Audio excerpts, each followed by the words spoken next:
Robert McClelland is the Emergency Management Minister. He's thrown his support behind Kevin Rudd and he joins us now. Welcome. Thank you. It looks like you'll lose and lose badly tomorrow. Do you agree?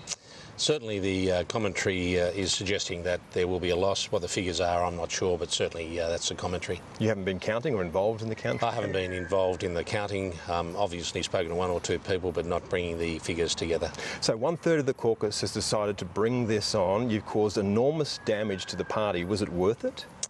Well, again, in terms of how these events came about, there's a range of factors that brought these things to a head. But the reality is, politics is inherently a competitive business. There were obviously issues to be resolved, and I think this process has enabled people to speak their mind on a number of issues. That in itself can often be therapeutic, if you like. But I think the point now is to bring everyone together, and both contenders, the Prime Minister and Kevin Rudd, have said that's very important, and obviously it is. Was the point of this exercise to damage the Prime Minister again, make it easier for Kevin Rudd to mount a challenge the second time around? No, not at all, and indeed Kevin Rudd has said he is not going to challenge the Prime Minister again. There were clearly issues there. I mean, the public has commented on these issues for a long time. They've been the subject of political debate. The issues were brought to a head. A number of people said they should be brought to a head. They were brought to a head by the Prime Minister calling the ballot. I know there were some precursors to that, but I think that process will be completed tomorrow. Will you rule out ever being involved again in a challenge against this Prime Minister? Certainly I won't be involved in a challenge to the Prime Minister. Or support a challenger?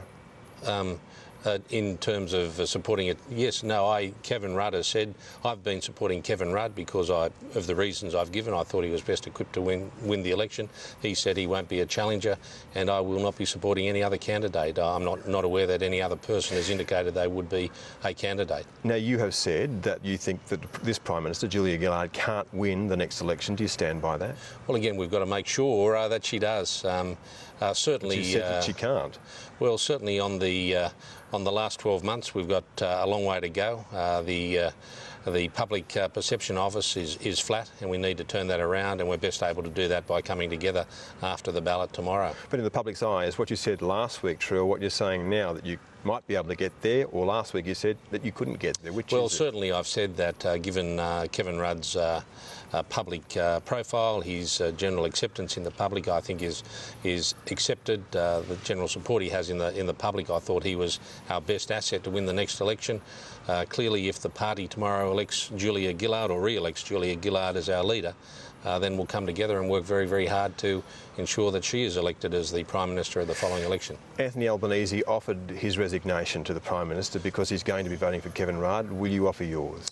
Well, again, I've indicated that I'm prepared to sit in a cabinet of whoever is elected, but ultimately whether I'm called upon to sit in cabinet or the ministry will be a matter for whoever is elected If tomorrow. you were in Julia Gillard's position, would you ask you to sit in her cabinet? Oh, well, that's her call. I mean, I can't be objective about that, obviously. I think I have skills to bring to bear. I think there's...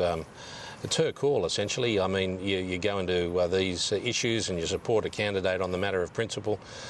You don't think of the consequences downstream in terms of that being the matter for the leader to call upon. You accept the consequences either way. Robert McClelland, thank you. My pleasure.